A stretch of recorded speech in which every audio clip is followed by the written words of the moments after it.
Bismillahirrahmanirrahim. Assalamualaikum warahmatullahi wabarakatuh. Alhamdulillah wassalatu wassalamu ala Rasulillah wa ala alihi wa ashabihi wa man walah amma ba'du. Pertama, kita panjatkan syukur kita kehadirat Allah Subhanahu wa taala atas segala nikmat dan limpahan rahmat untuk kita semua. Sholawat dan salam tercurahkan kepada Nabi kita Muhammad Sallallahu Alaihi Wasallam, kepada keluarga, sahabatnya, dan tentunya kepada orang-orang yang senantiasa mengikuti sunnahnya hingga akhirat kelak.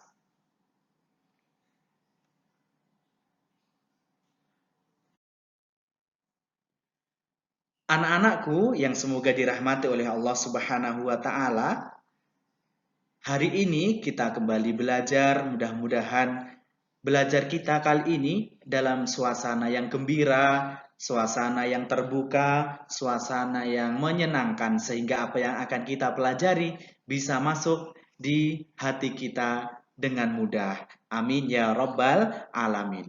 Seperti biasanya, duduk anak solih. Duduk anak solih, kita akan berdoa kepada Allah Subhanahu wa taala. Mudah-mudahan pertemuan kita diberkahi olehnya dan kita dimudahkan dalam menimba ilmu. Ustadz hitung 1 sampai 3, kita berdoa bersama ya. 1 2 3. Allahumma sholli ala Muhammad wa ala ali Muhammad. Raditu billahi rabba wa bil islami dina wa bi Muhammadin sallallahu alaihi wasallam nabiyya. Rabbi zidni ilma warzuqni fahma waj'alni minas salihin. Allahumma hdini li ahsanil akhlaq la yahdi li ahsaniha illa anta wasrif anni sayyi'aha la yasrifu sayyi'aha illa anta. Allahumma inni as'aluka ilman nafi'a wa rizqan tayyiba wa amalan mutaqabbala. Amin ya rabbal alamin. Teman-teman, apa kabar kalian hari ini? Semoga sehat selalu ya dan diberkahi oleh Allah Subhanahu wa taala. Sudah murojaah dan sholat duha kan hari ini? Nah, sekarang apa coba pelajaran minggu lalu tentang pendidikan akhlak dan hadis? Ayo, siapa yang bisa menjawab? Mas Hamzah, Mas Dirga, Mas Alfat, Mas Finsa. Ayo, siapa yang bisa jawab? Siapa ataupun apa pelajaran kita tentang minggu lalu? Ayo coba diingat-ingat. Iya, minggu lalu kita belajar tentang hadis yang sangat pendek, yaitu hadis yang berkaitan dengan iman dan istiqomah. Nah, kita akan review sebentar mapel atau materi pelajaran ke-1 kemarin.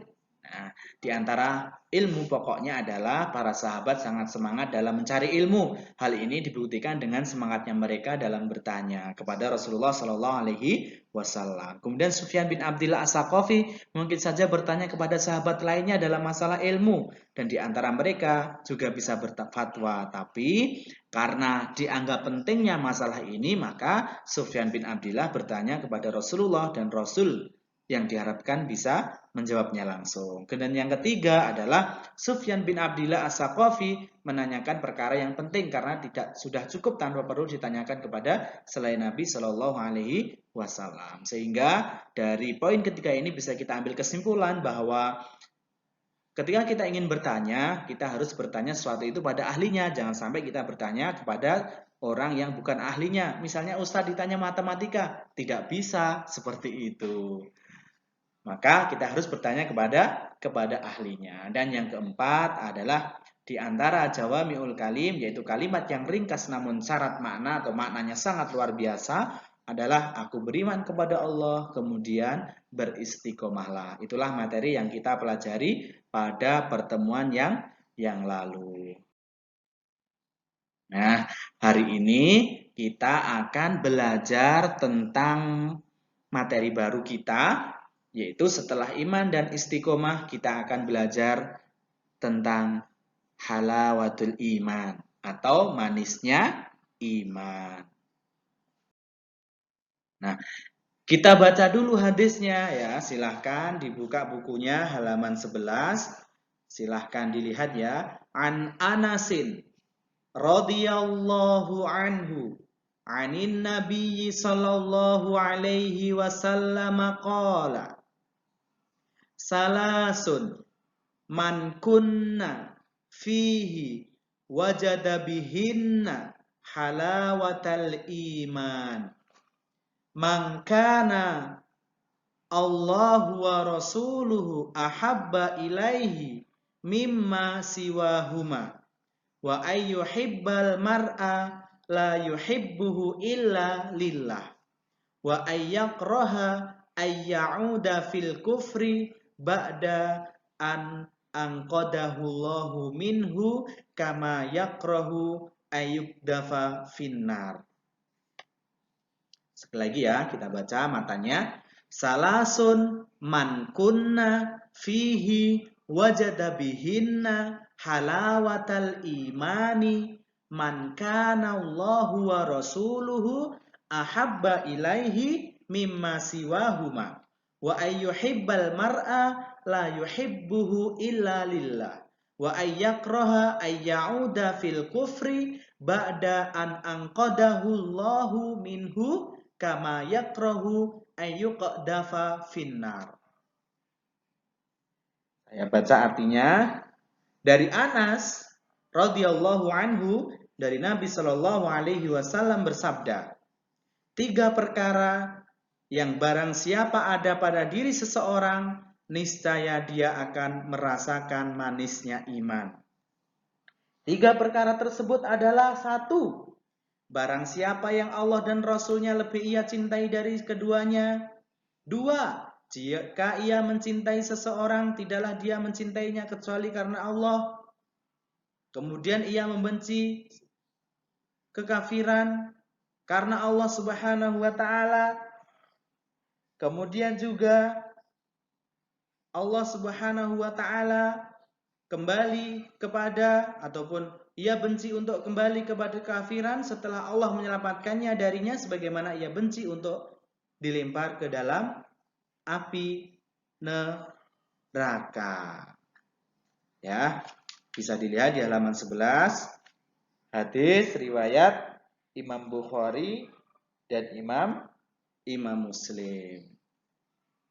Nah, dari hadis ini bisa kita tarik kesimpulan bahwa apabila kita ingin ataupun ingin merasakan betapa manisnya iman, maka paling tidak kita mengerjakan 3 hal ini.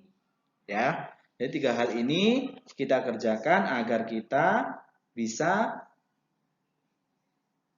merasakan manisnya iman. Kalau 3 ini sudah kita kerjakan, insya Allah kita akan mendapatkan lezatnya atau manisnya sebuah keimanan. Di antaranya apa? Yaitu Allah dan Rasulnya lebih dicintai daripada selain keduanya. Yang kedua, ia mencintai saudaranya hanya karena Allah. Kemudian yang ketiga, ia pun membenci kembali kepada kekufuran setelah Allah menyelamatkan darinya, sebagaimana ia tidak suka jika dilemparkan dalam api neraka. Itu ya, jadi ada 3. Ketika Allah dan Rasulnya lebih ia cintai daripada selain keduanya, yaitu selain Allah Subhanahu wa ta'ala. Ya. Jadi artinya walaupun kita mencintai orang tua, mencintai kendaraan, mencintai adik, saudara, maka itu pun setelahnya Allah dan Rasulnya lebih kita cintai daripada yang lain-lain. Kemudian kita mencintai saudara kita, adik kita, kakak kita, dan lain sebagainya karena Allah Subhanahu wa ta'ala. Dan dia juga membenci kepada kekufuran setelah Allah menyelamatkan dirinya sebagaimana ia tidak suka jika dilemparkan dalam api. Jadi orang-orang yang sudah akan merasakan manisnya iman, maka dia akan membenci sebuah kesalahan, sebuah kemaksiatan seperti itu. Paham ya teman-teman yang di rumah? Kalau tidak paham silahkan dibaca berkali-kali. Insya Allah nanti paham sendiri. Nah, setelah itu kita akan mengenal perawi hadis ini. Siapa perawi hadisnya? Yaitu Anas bin Malik Al-Ansori. Wafatnya beliau meninggal pada tahun 93 Hijriah dengan umur 103 tahun. Nah, setelah kita membaca, kemudian mengenal rawinya, kita akan membacakan ataupun akan mengerti apa toh faedah dari hadis yang sudah kita baca. Minimal ada 4. Yang pertama, yaitu keutamaan mendahulukan kecintaan pada Allah dan Rasulnya daripada selain keduanya. Ini masuk ke halawatal iman atau manisnya iman yang pertama. Dan yang kedua, keutamaan mencintai Allah dan orang mukmin mencintai Allah dengan cinta yang tulus. Yang ketiga, orang yang memiliki 3 sifat ini adalah yang paling utama daripada yang tidak memilikinya, walau orang yang memilikinya dahulu kafir dan masuk Islam, atau dahulu adalah orang yang terjerumus dalam perkubangan dosa lalu bertaubat. Dan yang keempat adalah wajib membenci kekafiran atau kemaksiatan dan pelaku kafiran atau orang kafir, karena barang siapa yang benci sesuatu, ia juga harus membenci pelaku yang memiliki sifat tersebut. Begitu pula dengan kemaksiatan. Itu ya. Minimal ada 4 faedah dari hadis yang kita pelajari di kesempatan kali ini. Kemudian jangan lupa hadisnya dibaca berulang-ulang dan insya Allah nanti akan kita menghafalnya di lain kesempatan. Nah, di sini Ustadz ingin menyampaikan sebuah kisah dari Nabi Yusuf alaihi salam tentang hal maksiat. Ya. Jadi pada suatu ketika Nabi Yusuf alaihi salam itu pernah dihadapkan dengan 2 pilihan. Dia milih di penjara atau mengerjakan kemaksiatan.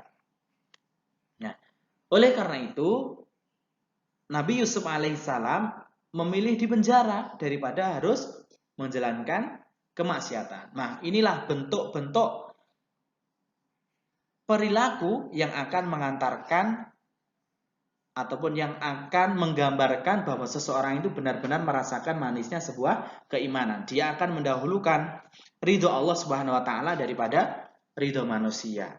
Dia akan memilih untuk mempertahankan daripada harus masuk ke dalam kubangan api neraka, seperti itu. Ini menunjukkan bahwa jika seseorang dihadapkan pada 2 pilihan antara memilih berbuat maksiat ataukah mendapatkan siksa dunia, hendaklah ia memilih mendapatkan siksa dunia supaya ia selamat dari terjerumus dalam dosa yang akhirnya mendapatkan siksa di dunia maupun akhirat. Oleh karena itu, di antara tanda iman seseorang adalah benci kembali kepada kekufuran, kemaksiatan setelah Allah menyelamatkannya darinya, sebagaimana ia tidak suka jika dilempar dalam api neraka. Kalau sudah tobat ya taubatan nasuha, berjanji tidak akan mengulangi lagi, seperti itu.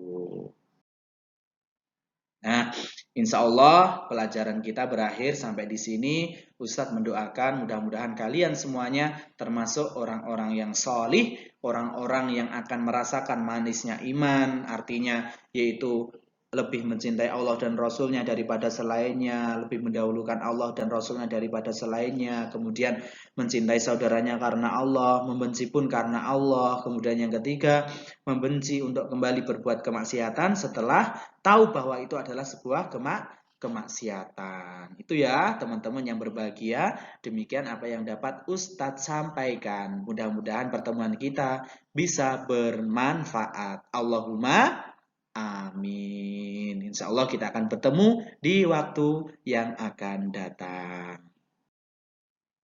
Nah, sebagai bahan evaluasi dari materi yang kita pelajari hari ini adalah tugas kalian cuma 1, 2, 3, 4, 5. 5 tugas kalian. Nah, baca ulang-ulang hadis. Ya, tugasnya di rumah. Yang kedua, pahami artinya. Kemudian pahami kisah dalam materi itu tentang Nabi Yusuf tadi. Kemudian pahami mufrodat, kata Arab dalam hadis.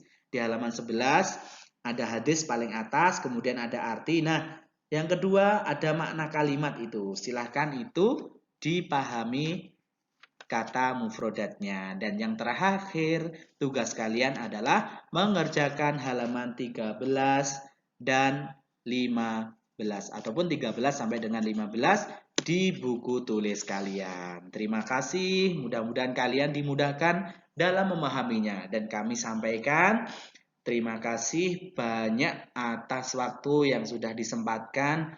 Dan salam takzim kagem Bapak Ibu Abi Umi di sana ya.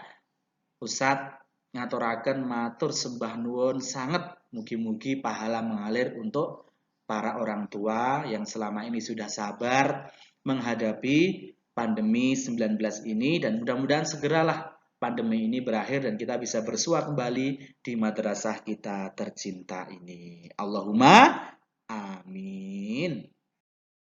Nah, setelah itu kita belajar ataupun kita berdoa setelah belajar ya. Mudah-mudahan Allah Subhanahu wa taala memberkahi kita semuanya.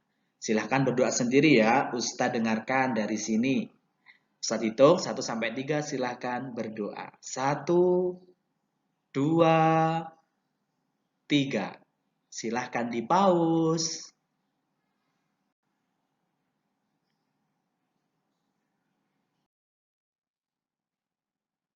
Nah, demikian apa yang Ustadz sampaikan, mudah-mudahan bermanfaat untuk kalian. Mohon maaf apabila ada kesalahan. Banyak kurangnya itu karena Ustadz manusia biasa dan mengharap sekali masukan-masukan dari teman-teman sekalian. Terima kasih. Billahi taufik wal hidayah. Waridha wal inayah. Nasrun minallah wa fathun qarib. Wassalamualaikum warahmatullahi wabarakatuh.